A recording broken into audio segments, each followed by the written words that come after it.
Hi again, Ido here. As you probably noticed, I haven't moved. I'm in the same chair, so I'm doing this one after the other. Um, I'm management team with Crosscar Homeless Services and a former member of the Board of Crew. So the next one we're going to look at is have a critical understanding of the dynamics of relationships between social care workers and service users and the concepts of transference and counter-transference. And really what people are talking about there, for us to work effectively in social care, the number one thing that we need to be able to do is build relationships with those that we are working with, especially within the aspects of healing and trauma.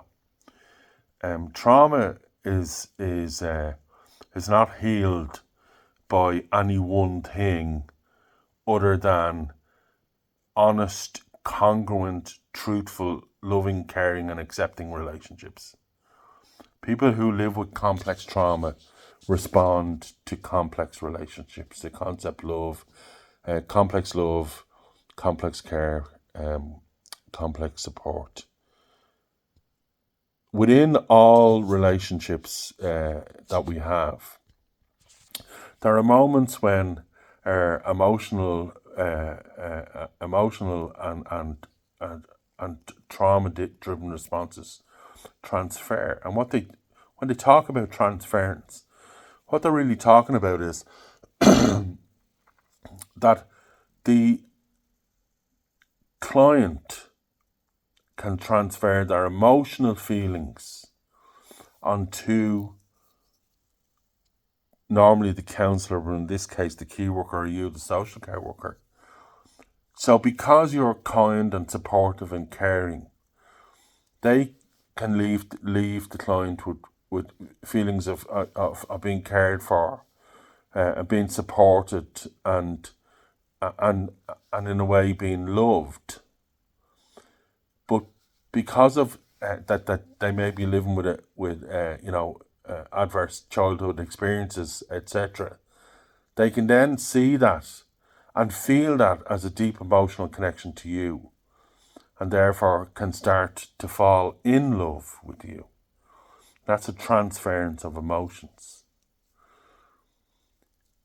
The next step to that then is the counter-transference of emotions. So you may be doing a piece of work with a client, and that might trigger something very deep inside for you, so that your connection starts to drift beyond just the supportive role of a key worker, project worker, or family worker, or whatever it is. That you counter transfer those emotions back and forward. So you start to live within the client's emotional space. And the relationship becomes more than you being a professional support.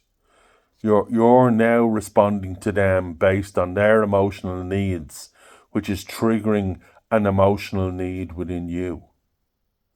Now that's complicated stuff, but it's really well worth looking at.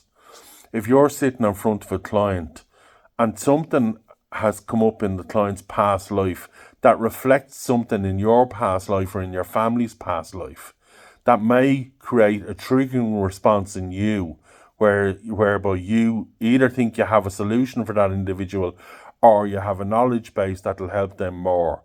But what's happening there is you get an emotional counter-transference. And this requires us to understand the nature of transference and counter-transference, needs us to understand the nature of how we may be triggered based on our own personal trauma, and it needs us to understand the complexities of professional boundaries. Can we be that very friendly individual for the clients that we work with without stepping over to being their best friend? Now that's something that's really worth thinking about, isn't it?